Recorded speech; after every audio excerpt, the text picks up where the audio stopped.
Shalom, shalom, peuple de Dieu, soyons richement comblés au nom puissant de notre Seigneur Jésus.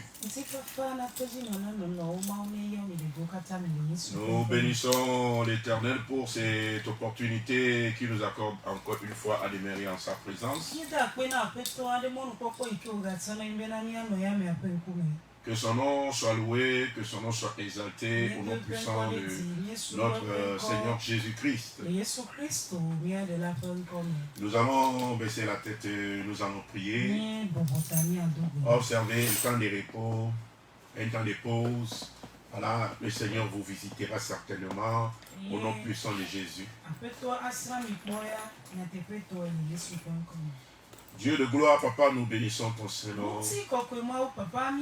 Elohim, que ton nom soit loué, exalté. Merci parce que tu prends le devant et que tu glorifies ton Saint-Nom. Merci de ce que tu règnes au milieu de nous et tu sanctifies ta présence. Seigneur, donne à ta parole libre cours. Révèle les secrets, Seigneur, pour l'accroissement et l'avancement du royaume au nom puissant de Jésus. Amen. Que le Seigneur vous bénisse. Nous rendons gloire à l'Éternel. Depuis, voilà, au moins 4 séances, nous étions en train de parler au sujet de l'autorité parentale et la sorcellerie ou dans la sorcellerie. Alléluia. Toute autorité qui n'est pas encadré ou recadré conduit toujours à des abus graves. Et ces abus, voilà, comme nous étions en train de parler, ont conduit à la destruction des fils. Et nous avions vu même le Seigneur Jésus-Christ, avant qu'il ne soit là, il a été dit au sujet de Jean-Baptiste qu'il est appelé à faire quoi? À ramener le cœur des pères vers les enfants avant le grand réveil.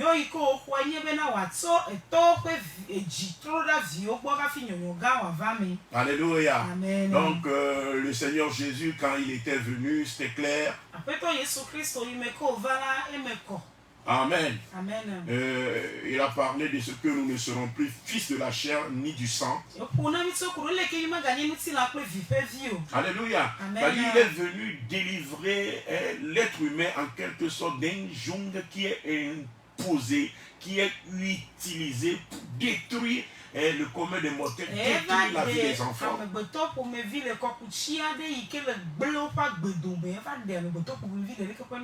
Alléluia. Amen. Et voilà, nous étions en train d'aborder tout cela à la lumière des évangiles, de l'évangile. Amen. Amen. Et aujourd'hui particulièrement, nous continuons toujours dans dans l'autorité parentale.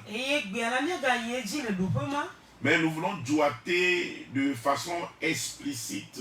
Nous voulons nous attarder un peu sur la question de la dot. Alléluia.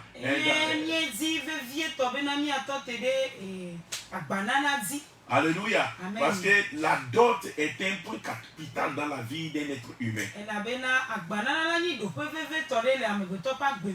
Voyez, nos pères ont classé les événements les plus importants dans la vie d'un être humain, et les événements là, il y a 3 événements par-dessus tous les événements qui sont reconnus par tous comme étant les événements les plus importants dans la vie d'un être humain.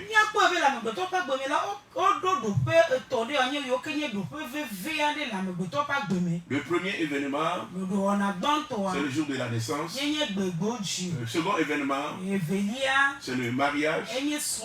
Le troisième événement, c'est le jour de la mort. Alléluia. Amen. Amen. Mais les trois événements, ce que l'homme lui-même est appelé à vivre. Alléluia. C'est son mariage. Pour s'engager dans le mariage. Souvent nous touchons du doigt la question de la dot. Et j'avais débuté l'autre jeudi, il y a de cela 14 jours. Alléluia. Amen. Que la dot est le prix de vente de la femme. Le concept derrière la dot,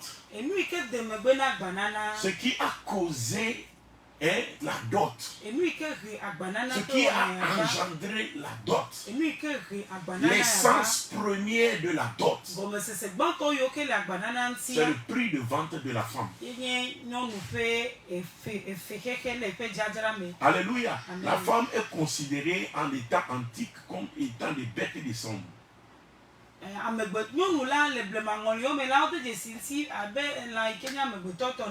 Des bêtes de somme, c'est-à-dire des bêtes qu'on peut vendre pour se faire du sou.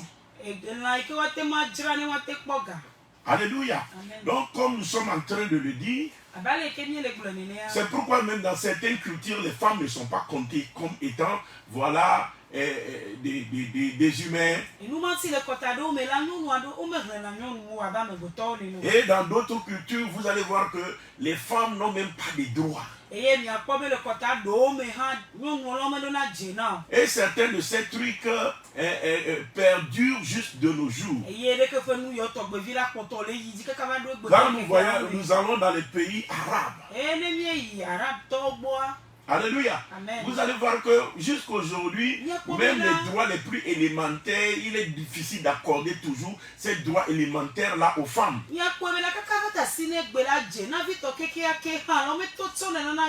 Alléluia.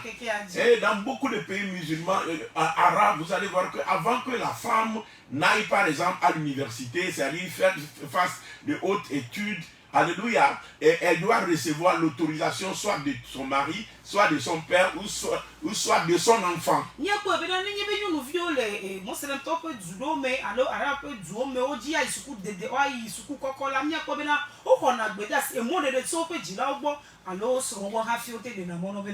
Dans un pays comme l'Arabie Saoudite, c'est dans un temps récent que la femme a reçu le droit même de conduire la voiture, d'avoir son permis de conduire et de conduire une voiture.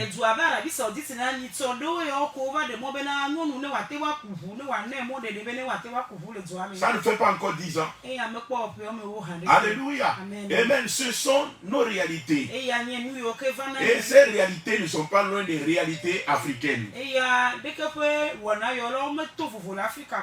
Alléluia. Amen. Le Proche-Orient, les pays arabiques, et l'Afrique. Alléluia. Amen. Et c'est des trucs qui sont développés. Amen. Amen. Et comme nous sommes en train de le dire, amen, nous avions vu que la femme était considérée comme un joyau en ce sens qu'elle est une bête de somme qui procure de l'argent. Alléluia. Amen. Donc quand quelqu'un engendre une fille,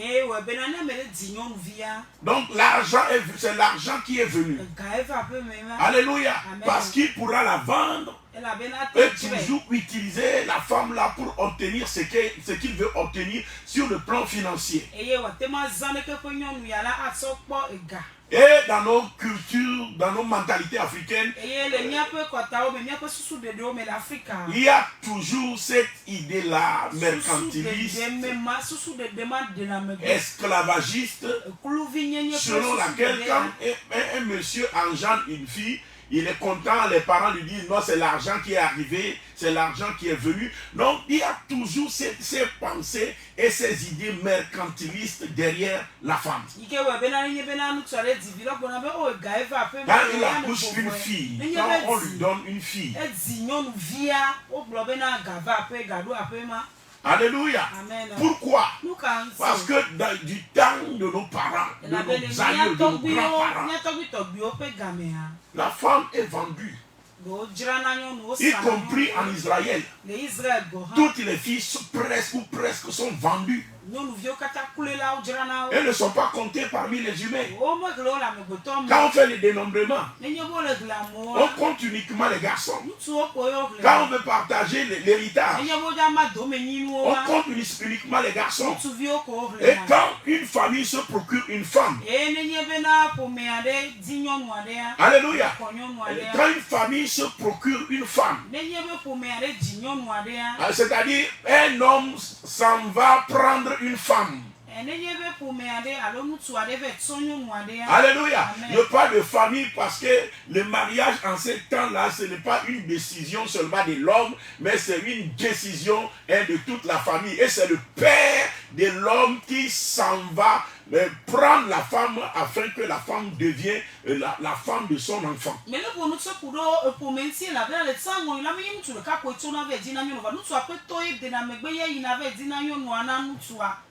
Alléluia.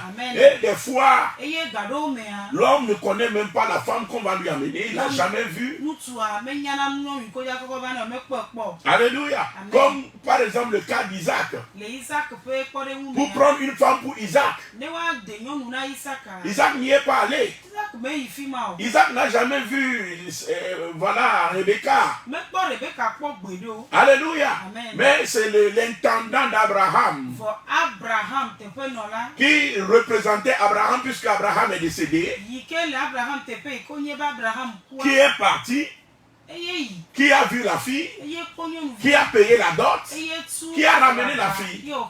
Donc c'est après avoir payé la dot que Isaac a pris connaissance de la femme qu'il devait prendre. Alléluia. Amen. Donc, comme je suis en train de le dire, et bien la fois l'autre mercredi, nous avions dit le fait que même dans la Bible, la femme était vendue. On a vu des preuves où on allait sur le marché. Je vais le dire comme ça, on allait sur le marché.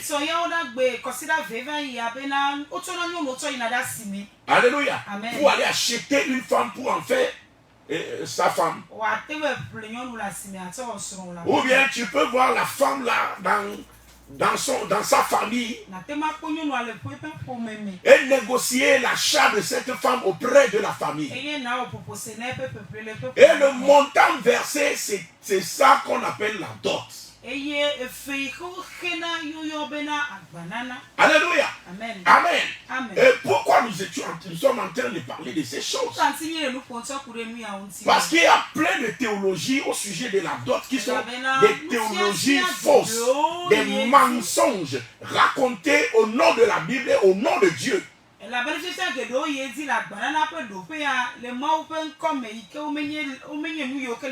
Alléluia. Et vous allez voir quelqu'un faire de la théologie historique. Et par exemple, pour justifier la dot. Alléluia. Amen. Il dit, on a vu Abraham appeler la dot à Isaac. On a vu Jacob payer la dot de Léa et de Rachel. Donc, la dot est biblique. Alléluia. Amen. Amen. Amen. Ça, c'est quel raisonnement? Amen. Amen. Est-ce que c'est parce que quelqu'un a fait quelque chose que la chose est acceptée de Dieu, ou bien est plébiscitée par Dieu, ou bien est aimé par Dieu? Amen. Amen. On a vu plein de choses. Même on a vu dans la Bible, Abraham a menti. Abraham a menti.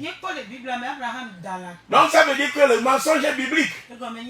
Parce que Abraham a pratiqué le mensonge. Alléluia. Et il y a ce que nous appelons des pratiques dans la Bible. Alléluia. Amen. Nous pratiquons nos traditions. Nous pratiquons nos cultures. Avant d'avoir reçu Jésus, je peux recevoir Jésus et continuer à pratiquer ma culture.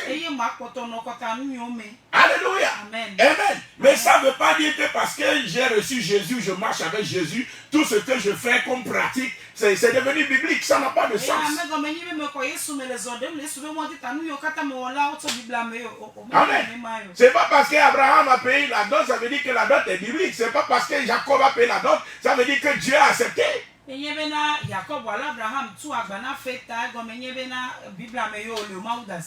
Dieu a accepté, donc ça veut dire que Dieu a accepté le mensonge aussi. Alléluia. Amen. Ça veut dire que tous les vices que Abraham a eu, Dieu a accepté. Mais lisez la Bible, il y a des choses qu'Abraham a fait, Dieu n'est pas d'accord.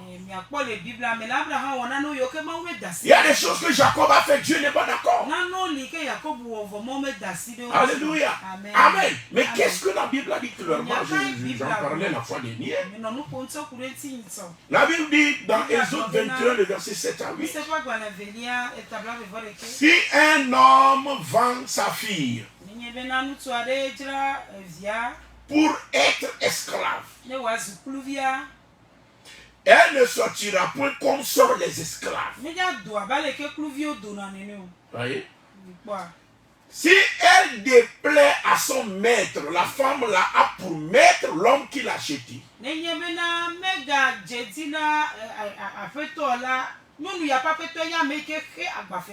Alléluia. Si elle déplaît à son maître,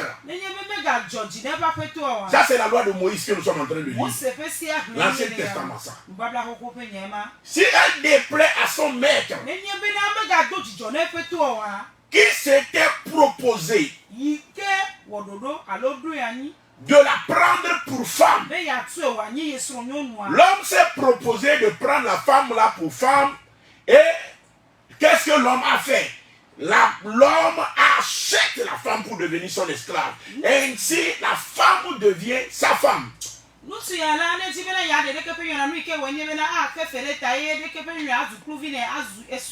Ça, c'est la pratique qui avait lieu en Afrique, au Moyen-Orient et en Asie. Alléluia. Amen. Et Dieu est en train de recadrer. Dieu a commencé un recadrement ici dans Exode 21, le verset 7 à 8.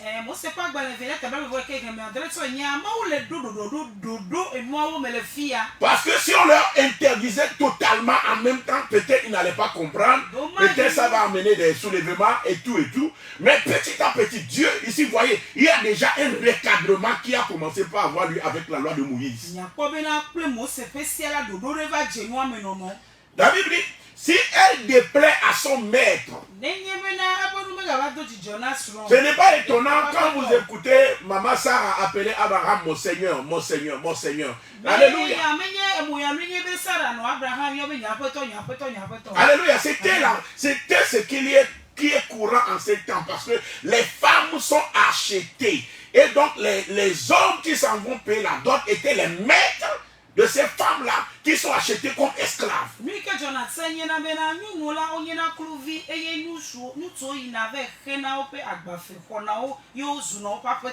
Donc la Bible dit, si elle déplaît à son maître, qui s'était proposé de la prendre pour femme,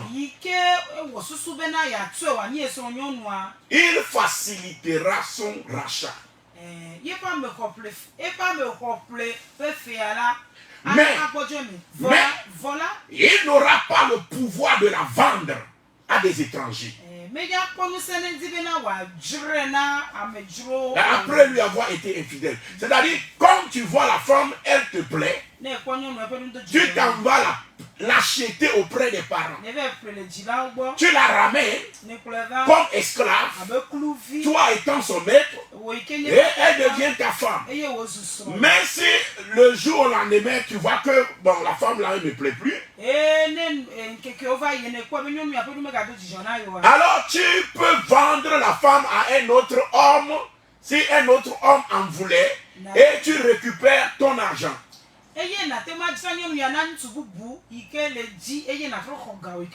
Seulement, tu ne devais pas la vendre, alléluia,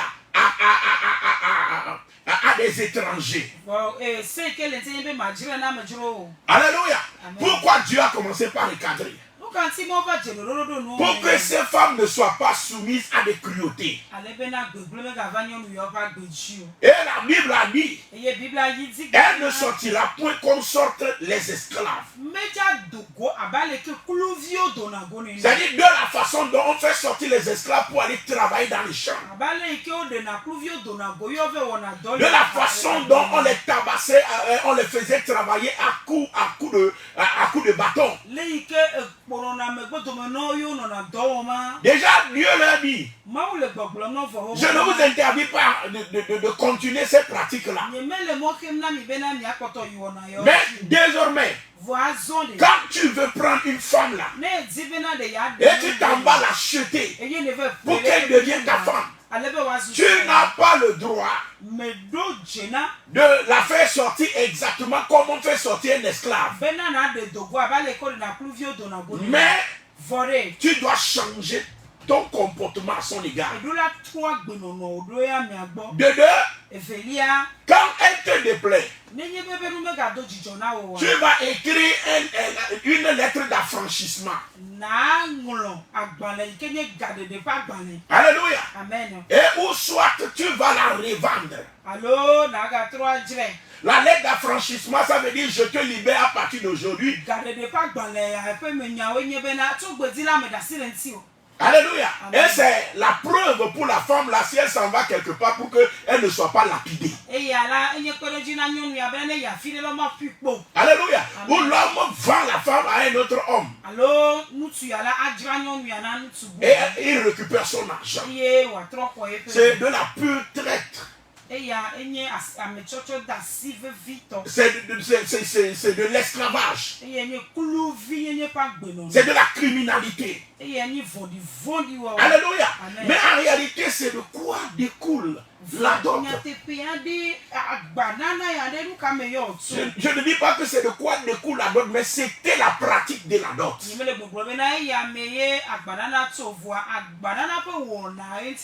Alléluia. C'est pourquoi même l'exemple que nous avons l'habitude de donner, en disant que Jacob a payé la dot, Abraham a payé la dot, etc.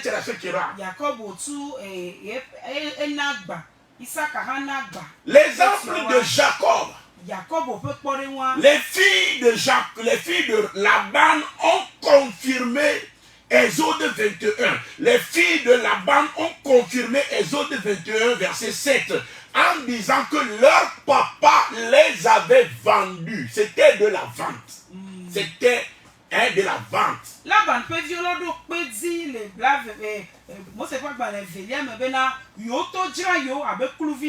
Alléluia. C'était de la vente. Comprenez cela. De nos jours, l'idée mercantiliste, alléluia, l'idée mercantiliste continue derrière l'exigence de la dot. Alléluia. Cette idée mercantiliste est en train de faire toujours son chemin. Nous ça mais sous de derrière. Akol no wado ajo akpoga ele no wi abe kajiade mu ya susu de ya poto le do won le nya be kago me. Alléluia. Amen. Donc l'idée mercantiliste ou bien l'idée de vendre la femme pour se faire les moyens, utiliser sa fille pour se faire de l'argent, ça continue, ça persiste dans nos milieux africains et dans nos milieux arabes. Alléluia. Amen. Et comme je suis en train de le dire, lorsque nous lisons dans Genèse 31, le verset 14 à 15,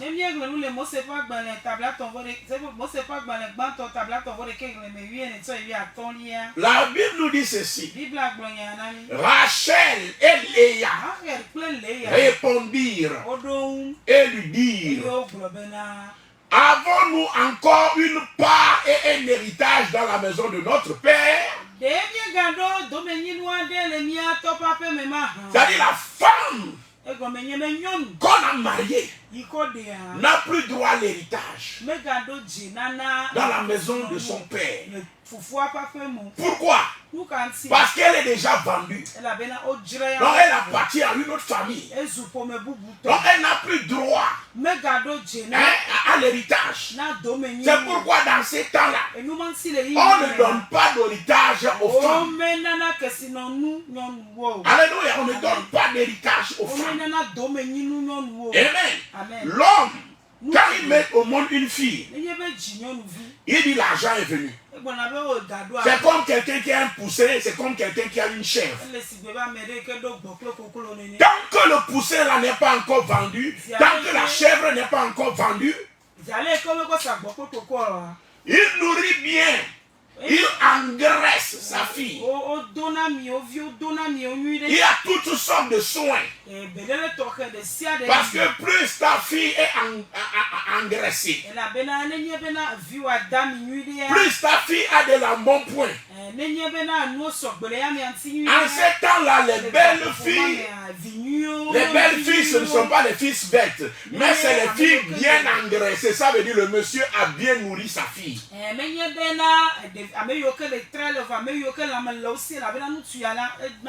C'est de nos jours qu'on met en valeur les filles svelte. En ce temps, c'est les filles bien engraissées.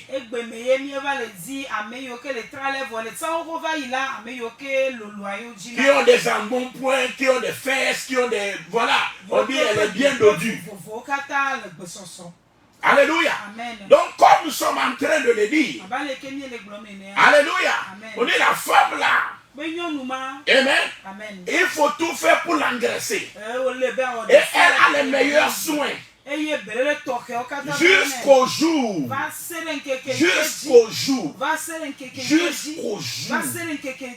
où elle a été vendue. C'est-à-dire, le papa a perçu la dot et est libéré. Maintenant, du moment où le papa a perçu la dot, le papa n'a plus soin. Parce que c'est pourquoi il est en train d'engraisser la fille. Et il a perçu ça. Maintenant, c'est à l'homme de prendre les charges de cette femme. La femme n'a plus de part ni de droit dans la maison de son père. Donc, c'est de quoi Rachel et Léa sont en train de parler ici. La Bible dit Rachel et Léa répondirent et lui dirent: avons-nous encore une part ou un héritage dans la maison de notre père?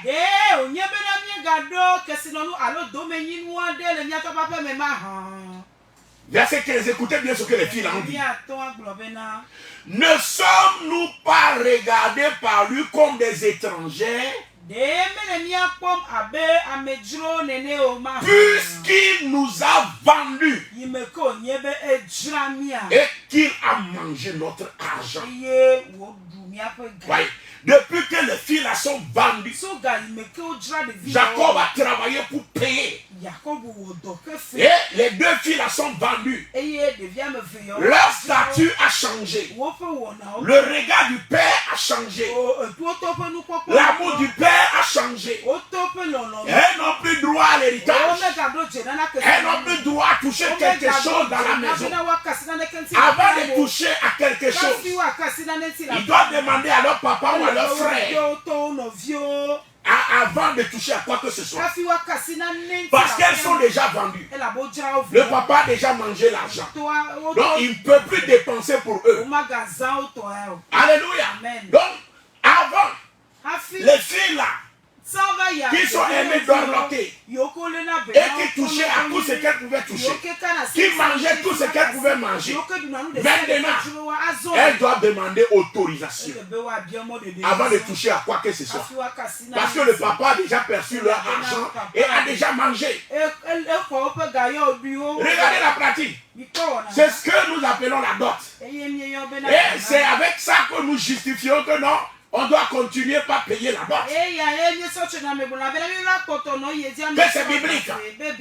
Et il y a certains serviteurs de Dieu qui vont plus loin en disant que c'est une institution de Dieu. Savons-nous ce qu'on appelle institution de Dieu? Ce que notre Dieu a voulu instituer. Il nous les a dit clairement avec des versets à l'appui. Que faites ceci, faites cela. Le commandement, le but du commandement, c'est de nous dire ce que nous devons faire, ce que nous ne devons pas faire. Et c'est ça on appelle quoi? Une institution de Dieu. C'est-à-dire Dieu le recommande et Dieu insiste sur cela. Alléluia. Et nous yokenye nous doit y tsomi ape ma ubode e de pe gbe asina mi yo to pipi o to do pe jire be ye la mi mega wo ye la mi wa e yo bra e nous doit y tsoma ubo. Comme Dieu ne parle pas de la dot. Et puis un homme de Dieu se permet de dire que la dot c'est une institution de Dieu, c'est de la manipulation. C'est de la manipulation. Or qu'il n'y a pas un verset qui montre la dot comme une recommandation venant de Dieu. C'est de la supercherie. C'est du mensonge. C'est de la manipulation. Alléluia. Et toute manipulation est de la méchanceté. Mais on peut le faire inconsciemment. Du moment où tu l'as appris de tes pères, tu l'as appris d'un homme de Dieu, donc toi aussi tu es venu le dire. Mais sans montrer réellement un verset, et au moins un seul verset qui montre là où Dieu est en train d'instituer la chose. Mais par contre, la Bible nous montre la chose comme étant quoi? Le prix payé pour les esclaves qu'on veut prendre. Et cette pratique, on le retrouve. Amen. À Tyr, à Sidon, et dans tout le Proche-Orient, et en Israël, et en Afrique, on a tous la même pratique. Et le Seigneur a même désavoué cette pratique-là. Le Seigneur a désavoué, c'est-à-dire, il n'a pas été d'accord et il a dénoncé la pratique là. Alléluia. Quand nous lisons dans le livre d'Amos, amen, les gens de Tyr, dans cette pratique-là, Dieu a parlé par la bouche de son prophète Amos pour dénoncer, alléluia, pour dénoncer la dot. Amen. Mais Dieu a conduit l'humanité. C'est-à-dire, il n'est pas venu avec force pour dire, vous n'allez pas le faire. Mais il nous a conduit, alléluia, à ce que nous soyons, à ce que nous évoluions avec lui. Et que nous sortions du mal. Alléluia. Amen. Et ces choses-là, c'est aujourd'hui plutôt nous les hommes de Dieu qui insistons sur la dot, sur certains faits de la dot. Alléluia. Et il y a de graves exagérations. De graves exagérations. Ne connaissant même pas la source de la dot. Alléluia. Lisons notre Bible. Tout est dans la Bible. Allez faire des recherches sur l'histoire. L'histoire de la dot. Alléluia. Revenez dans la Bible. Vous allez voir que l'histoire de la dot confirme ce que la Bible dit. Donc ne nous livrons pas à la manipulation. Alléluia. Ne détruisons pas les vies que le Seigneur a mis sous nos contrôles. Que le Seigneur ouvre nos entendements au nom puissant de Jésus. Alléluia. Quand nous lisons dans Joël 3, avant de parler de Amos, on va d'abord parler de Joël 3, le verset 3 à 4. Joël 3, 3 à 4. La Bible nous dit ceci, nous lisons au nom puissant de Jésus-Christ de Nazareth. Amen. Et j'ai senti vraiment traiter à fond ce dossier-là parce que ce que le Seigneur me permet de comprendre, la vie de beaucoup de foyers, la vie de beaucoup de gens sont détruits au travers de cette question de dot.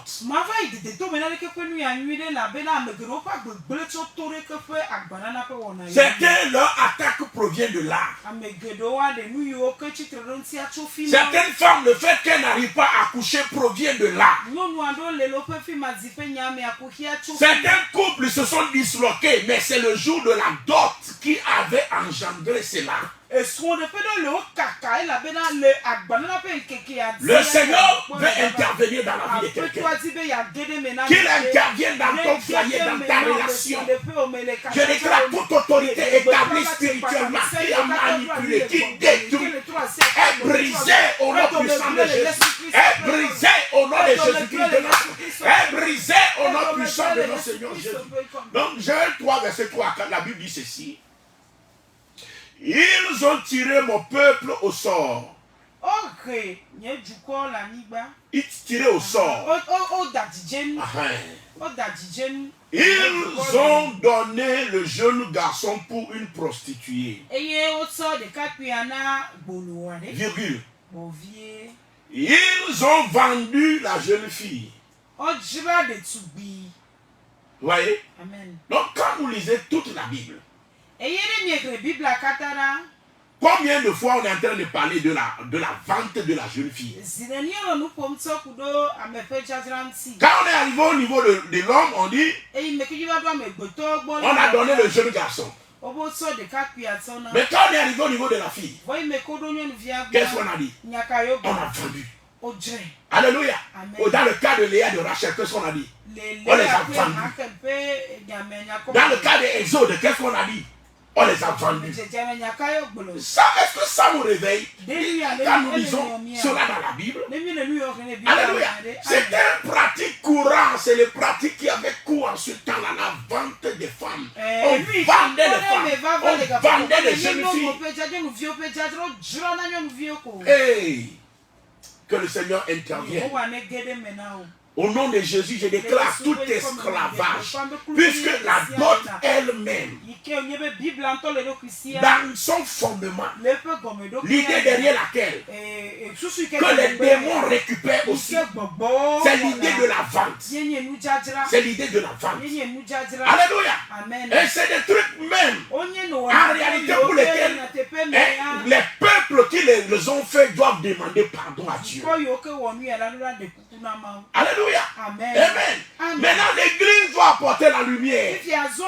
L'église doit sensibiliser. L'église doit éclairer. Mais nous ne devons pas avoir des hommes de Dieu qui vont plutôt insister pour amener davantage dans les liens, amener en bas davantage les populations que Dieu nous a appelés à sauver.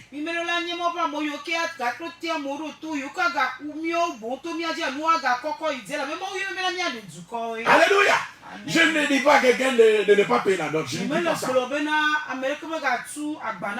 Quand nous collons la dot, alléluia. Quand nous comprenons bien, nous pouvons poser la question, que devons-nous faire? Et trouver les bonnes réponses. Qui seront des réponses venant de Dieu.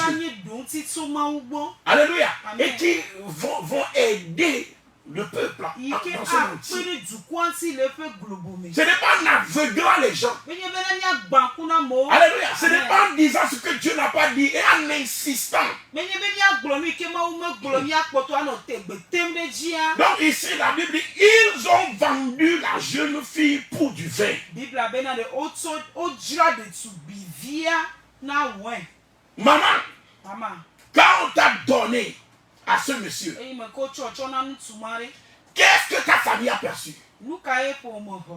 C'est le vin. C'est l'alcool qui appartient à la famille. Alléluia. C'est le point central de la dot. Le vin, la boisson, l'alcool est le point central de la dot.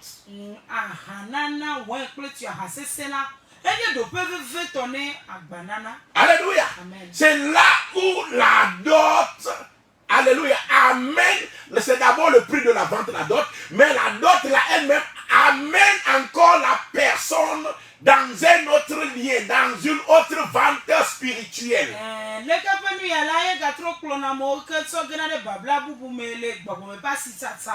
Alléluia. Amen. Donc il dit, ils ont vendu la jeune fille pour du vin et ils ont bu.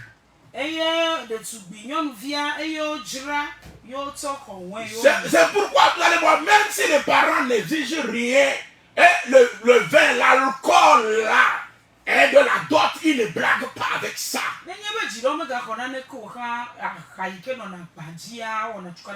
Amen. Il dit, même si on peut vous exonérer de tout, l'alcool, le vin, et la boisson, ne touchez pas ça. Il faut nous amener ça.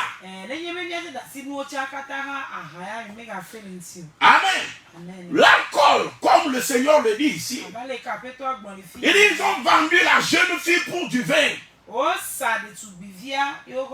Et ils ont bu. Verset 4. Que me voulez-vous? Regardez la question que Dieu pose. Que me voulez-vous? Oh my God. Tirez Sidon. Et vous tous. District des Philistins. Voulez-vous tirer vengeance de moi ou comment? Amen. Amen. Regardez, ils ont vendu la jeune fille pour du vin, ils ont bu. Maintenant Dieu leur pose la question. Que me voulez-vous? Alléluia. Alléluia. Cette pratique-là, amen, est conduite dans d'autres choses. Nous allons parler de ça prochainement. Mais dans quoi ça conduit énerve davantage Dieu? C'est-à-dire, première étape, c'est la vente. Ça conduit dans l'esclavage physique. Mais le vin qui est perçu conduit aussi maintenant dans un esclavage spirituel. Pourquoi? Parce que le vin là est offert dans leur temple de vaudou à des esprits. Et les vaudous là maintenant consacrent, ils concrétisent la vente spirituelle. Ils donnent un caractère spirituel à la vente. Vous voyez, c'est là où beaucoup de problèmes sont nés. Amen. Et aujourd'hui, les hommes de Dieu ne parlent même plus de ça. Ils voient comme c'est normal, non, on doit donner la boisson, non, on doit faire ceci et puis c'est fini. Ils ne voient même plus, ils ne négocient même plus et puis ils n'essaient même plus de voir si on peut ne pas donner même le vin. Et vous allez voir que même les parents chrétiens, c'est eux qui exigent maintenant même le vin là. Amen.